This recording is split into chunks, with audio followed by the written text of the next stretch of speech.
La Biblia menciona claramente esto. La Biblia menciona que cuando Dios creó al hombre, le dio las tres grandes bendiciones. Le dijo primero, creced, multiplicaos y dominad. Esto podemos verlo en Génesis, capítulo 1, versículo 28. Son las tres bendiciones que Dios le dio al hombre. Creced, multiplicaos y dominad. O sea, el plan de Dios era primero que el hombre creciera. ¿Qué significa esto? Obviamente Dios no le va a pedir al hombre que crezca físicamente, porque naturalmente esto va a ocurrir aunque Dios no lo pida. Era un crecimiento espiritual. Lo que Dios quería era que el hombre refleje ¿qué? Su carácter, su propia personalidad. Acá lo vemos, en este diagrama. La mente del hombre debería estar 100% conectada con Dios. Por eso Jesús dijo, el mandamiento más importante es amar a Dios con toda vuestra mente, con todo vuestro corazón, con toda vuestra alma. Pero también la mente en la posición de sujeto necesita la respuesta del cuerpo, que está en la posición de objeto. Por lo tanto, el cuerpo también estaría reflejando las características de Dios. Quiere decir que con las acciones de nuestro cuerpo estamos reflejando lo que Dios haría en nuestro lugar. Mente y cuerpo centralizadas en la voluntad de Dios dan como resultado un hombre ideal. Con esa clase de hombre, Dios se ve reflejado. En esa clase de hombre Dios puede experimentar alegría. Pero todas las cosas de la naturaleza fueron creadas también con una dualidad, la dualidad de masculino y femenino. El género humano tiene el hombre y la mujer, los animales macho y hembra, las plantas tienen estambre y pistilo. Hay una dualidad también de masculino y femenino, ¿verdad? Bueno, entonces, por eso Dios dio la segunda bendición que podemos observar acá. La segunda bendición, recordemos, era multiplicaos. O sea, Dios quería que aparte de llegar a ser perfecto, un hombre se convirtiera en un esposo perfecto y una mujer se convirtiera en una esposa perfecta. Quiere decir que ambos, en una relación recíproca de dar y recibir, centralizados en Dios, porque ellos ya cumplieron la primera bendición, o sea, ellos ya llegaron a ser perfectos primero, entonces formarían una familia ideal y tendrían hijos que también reflejarían las características de Dios. Ese es el origen del ideal de Dios. Un hombre que refleje las características de Dios, una mujer que refleje las mismas características con la personalidad de Dios, con el mismo corazón de Dios, donde cada una de sus acciones estarían dando alegría a Dios. Esa clase de hombre, como Jesús. Jesús fue el único hombre en la historia que había logrado algo así. Él dijo, el que me ve a mí ve a Dios. Aquel día comprenderéis que el Padre está en mí y yo estoy en el Padre. Somos iguales. Y cada una de mis acciones dan alegría a Dios. No puede tener una contradicción, no puede hacer nada que dañe a Dios, porque Dios habita dentro de él. Sería como dañarse a sí mismo. Bueno, y la última bendición, ¿cuál era? El dominio de la naturaleza. Acá lo podemos ver en este diagrama.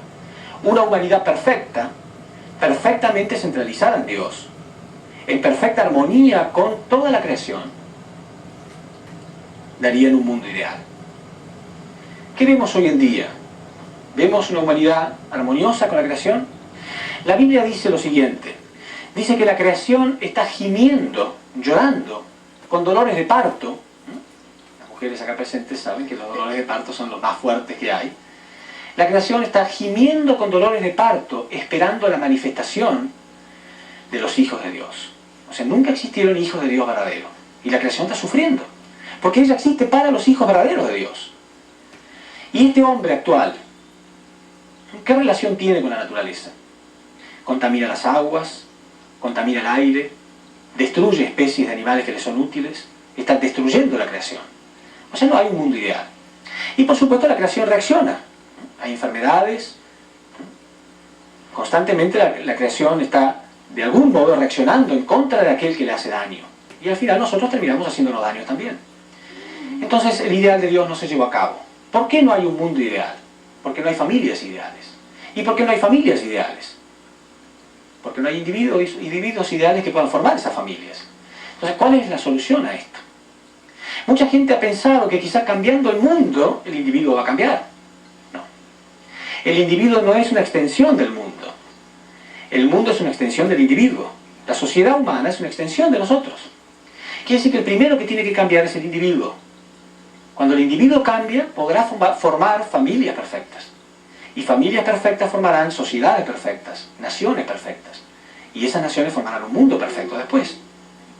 Quiere decir entonces que la revolución verdadera no tiene que ser una revolución del sistema humano, sino una revolución espiritual, una revolución invisible que se lleve a cabo dentro del individuo. Cuando ese individuo pueda centralizarse en Dios, respetar las leyes y los principios con los cuales Dios creó el universo, entonces como extensión de ese individuo habrá familias verdaderas y habrá sociedades verdaderas. Bueno, si nosotros observamos en este diagrama entonces, el plan de Dios era que el individuo creciera espiritualmente. ¿Cómo crecemos espiritualmente? Ahí vemos entonces que el individuo está formado por dos entidades principales, el yo físico y el yo espiritual. La Biblia dice que tenemos un cuerpo físico, pero también tenemos un cuerpo espiritual. Y para crecer espiritualmente hay ciertos alimentos también. Veamos en el diagrama cómo el hombre se alimenta físicamente a través de ciertos elementos físicos. Por ejemplo, el aire y la luz del sol, y también el agua y los alimentos. Bueno, espiritualmente también hay alimentos. El hombre recibe de Dios amor y verdad. Y una vez que recibe estos elementos, él entrega a su cuerpo físico elementos espirituales. Esos elementos espirituales son aquellos que nos hacen estar inspirados. Cada uno de nosotros, después de que recibe amor y verdad, se siente inspirado. Y una vez que nos sentimos inspirados porque estamos recibiendo amor y verdad, estamos entregando buenos elementos espirituales a nuestro cuerpo físico. Entonces nuestro cuerpo físico entrega naturalmente elementos de vitalidad. ¿Cuáles son esos elementos de vitalidad que nuestro cuerpo físico entrega al espíritu? Las buenas acciones. Pero solamente hacemos buenas acciones cuando hemos recibido amor y verdad. Si yo me conecto con la fuente del amor y la verdad, que es Dios, estoy entregando buenos elementos espirituales y estoy motivado a hacer buenas acciones. ¿Por qué la gente hoy en día no está muy motivada a hacer buenas acciones? Porque no hay amor y verdad. Porque la fuente del amor y la verdad es Dios. Y el hombre cortó su relación con Dios. Entonces en su lugar recibe odio y mentira. Entonces recibe malos elementos espirituales. Y termina sintiendo el impulso de hacer malas acciones. Y al final él mismo no es feliz, ni hace feliz a otro. Bien, veamos acá. La relación entre Dios y el hombre es semejante a la relación entre la mente y el cuerpo. Dios es invisible, la mente es invisible. La mente ordena, el cuerpo responde. Idealmente debería haber una perfecta armonía entre la mente y el cuerpo. Cuando nuestro cuerpo nos responde, automáticamente nuestra mente siente alegría. Cuando nuestra mente tiene un deseo, esperamos que el cuerpo responda, ¿no es cierto? Bueno, con Dios ocurre exactamente igual. Dios es como la mente que habitaría dentro de nosotros y nosotros seríamos como el cuerpo de Dios. Imagínense una persona que tiene un accidente y de pronto queda inválido, queda paralítico. ¿Cómo se sentiría? Su mente sigue siendo igual, pero su cuerpo ya no le responde. Trágico, ¿no es cierto? Bueno, si vemos en este diagrama, la relación entre Dios y el hombre iba a ser igual. Dios habita dentro del hombre, pero el hombre cortó su relación con Dios. Y hemos dejado a Dios como si estuviera en estado de coma. Dios sigue siendo el mismo Dios, pero está en estado de coma. Es como paralítico, el hombre no le responde. Si una persona está en estado de coma, parecería que su mente no existiera. La mente existe, pero parece que no estuviera ahí, porque no responde. Por eso mucha gente hoy en día piensa, quizá Dios no exista. Si Dios existe, pero es el hombre el que cortó su relación con Dios. Entonces vamos a observar ahora qué fue lo que ocurrió. ¿Por qué esto ocurrió así? ¿Por qué realmente se produce la caída del ser humano y el hombre se apartó de Dios?